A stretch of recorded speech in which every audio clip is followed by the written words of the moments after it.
दोस्तों, आज कहानी ऐसे सीरियल किलर की जिसने एक समय में पुर्तगाल को खौफ से भर दिया था। जल्द पैसा कमाने के लालच में उसने हैवानियत की सारी हदें पार कर दी थी। एक के बाद एक उसने 70 लोगों की निर्मम तरह से हत्या कर डाली थी। 181 साल हो चुके हैं, लेकिन आज भी उसकी खोपड़ी को एक खास तरह के जार में बंद करके रखा गया है। लेकिन पुर्तगाल सरकार ने आखिरकार ऐसा क्यों किया, चलो आज के वीडियो में यही जानते हैं। तो नमस्कार, पीटीएफ रिपोर्ट में आप सभी का स्वागत है।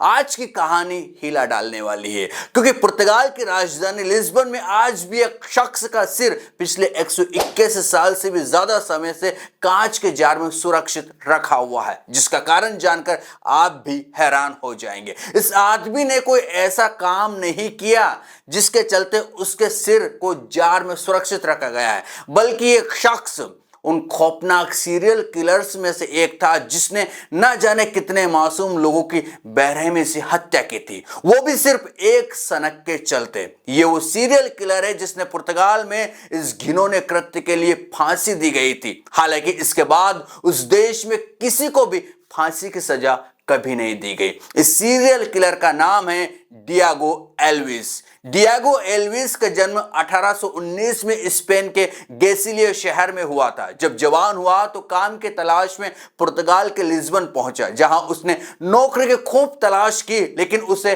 कहीं पर भी काम नहीं मिला, नौकरी नहीं मिली। इस दौरान कुछ ऐसे लोगों से मिला जो नौकरी नहीं करते थे, फिर भी वो ऐश की जिंदगी बिता रहे थे। जब उसने पता लगाया कि आखिरकार ऐसा क्या है, तो पता चला उसे कि ये दरअसल कोई काम नहीं करते हैं और इनके पास बहुत ज्यादा रुपए हैं, लेकिन ये छोटे मोटे क्राइम जरूर करते हैं जिससे पैसा कमाते हैं। बस यही बात उसके मन में भी बैठ गई। उसने भी तय किया कि वो क्राइम की दुनिया की राह पकड़ेगा और खूब पैसा कमाएगा। फिर डियागो ने शुरुआत की लूटपाट से। वो अक्सर भीड़ भाड़ वाले इलाके में जाता और लूटपाट की घटनाओं को अंजाम देता था। डियागो की जिंदगी इसी तरह गुजर रही थी। फिर उसके मन में और ज्यादा पैसे कमाने का लालच आ गया। उसने सोचा कि क्यों ना कोई ऐसा हाथ मारा जाए बड़ा कि जिससे उसकी जिंदगी काफी खुशहाल हो जाए। डियागो ने काफी सोचा और एक रिसर्च की। रिसर्च में डियागो ने पाया कि लिस्बन में 213 फुट ऊंचा एक पुल है। इस पुल के जरिए आउटर एरिया में जाया जाता है। इस पुल का इस्तेमाल खेती बाड़ी करने वाले किसान ज्यादा किया करते हैं। वे लोग आउटर एरिया से शहर आते हैं और फल सब्जियां बेचकर शाम को इसी पुल से वापस अपने घर भी लौट जाते हैं।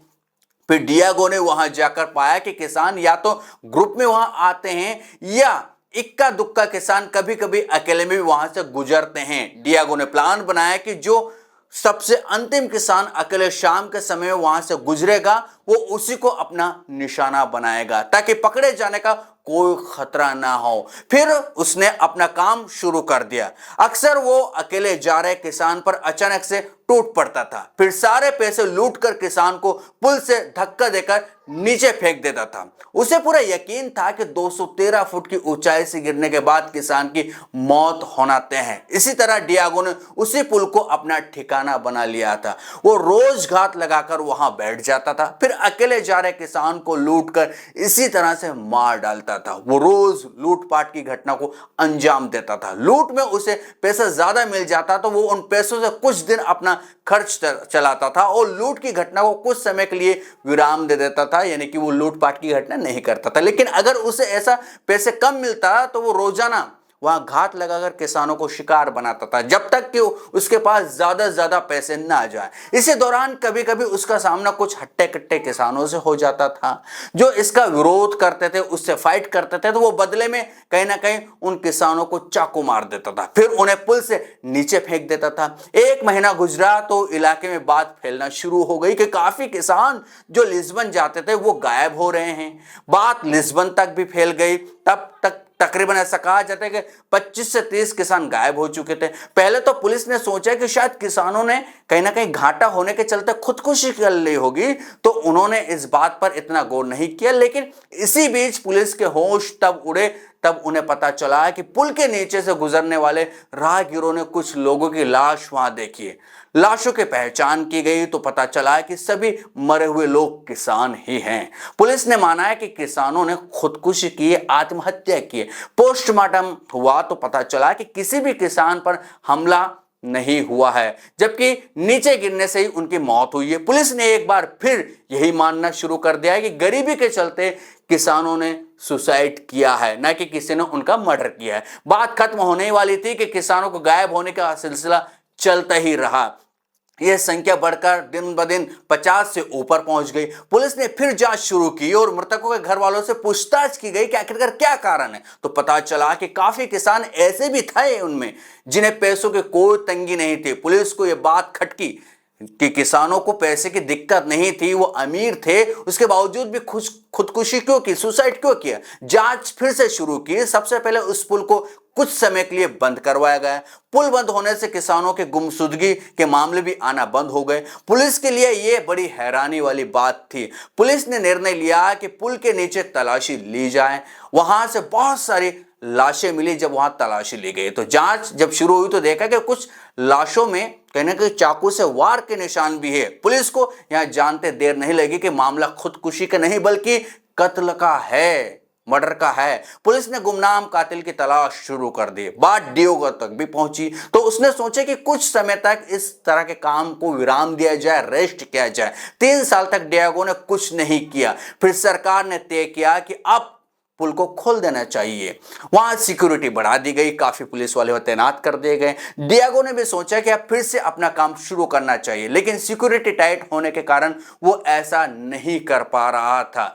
डियोगो ने सोचा कि अब क्राइम करने का तरीका बदलना पड़ेगा, इस पुराने तरीका को हमें छोड़ना पड़ेगा। एक गैंग बनाकर अब लूट की घटना को अंजाम देना चाहिए। फिर उसने उन लोगों की तलाश करना शुरू कर दी जो गरीब थे और छोटे मोटे क्राइम से जुड़े हुए थे। उसकी तलाश पूरी हुई और डियोगो ने एक गैंग बना ली। पहले लिस्बन में ही छोटी मोटी लूट की और उसके जो पैसे थे गैंग के लिए उसने हथियार खरीदे। फिर गैंग के साथ मिलकर डियोगो ने शहर में रहने वाले रईस परिवारों को अपना निशाना बनाना शुरू कर दिया।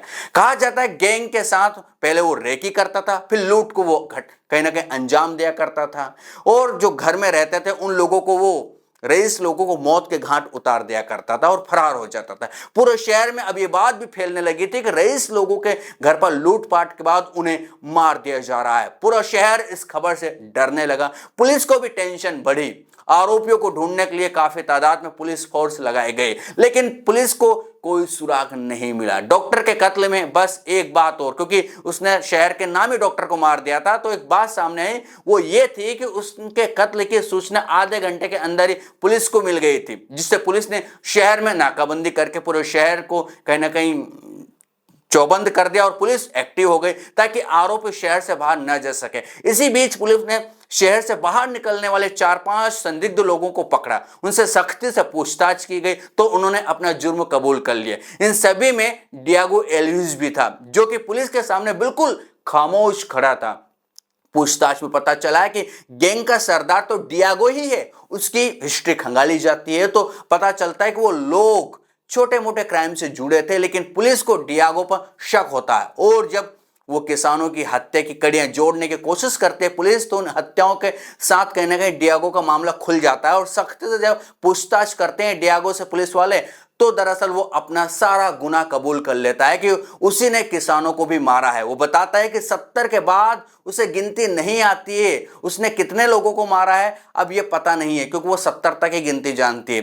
पूरा मामला पुर्तगाल में फैल गया, क्योंकि पुर्तगाल की हिस्ट्री में इतना बड़ा सीरियल किलर कभी नहीं हुआ था। आज तक पुर्तगाल में किसी ने इतना बड़ा सीरियल किलर नहीं देखा। शहर में बहुत हंगामा हुआ, लोगों में डियोगो को लेकर काफी गुस्सा था। कोर्ट ने आनन फानन में कार्रवाई शुरू की और फरवरी 1841 में डियोगो को सजाए मौत की सजा सुनाई गई। जब इसकी फांसी की तारीख तय हुई तो लिस्बन में कुछ डॉक्टर्स ने कोर्ट और सरकार से मौत के बाद डियोगो के दिमाग को रिसर्च के लिए अपने पास रखने की परमिशन मांगी और उन्हें दलील दी कि वे इस बात पर रिसर्च करना चाहते हैं कि ऐसे सीरियल किलर्स की सोच कैसी होती है, उसके दिमाग में क्या चलता रहता है। इसे साइंस के टर्म में फ्रेनोलॉजी कहा जाता है। कोर्ट और सरकार ने डॉक्टर्स को इस बात की अनुमति दे दी और रिसर्च के बाद डियोगो के सिर को यूनिवर्सिटी ऑफ लिस्बन के म्यूजियम में रखा गया है। तो आज इस बात को 181 साल से ज्यादा हो गए हैं, वहां आज भी डियोगो के सिर यानी कि खोपड़ी सुरक्षित जार में रखी गई है और दरअसल वहां पर उसके सिर की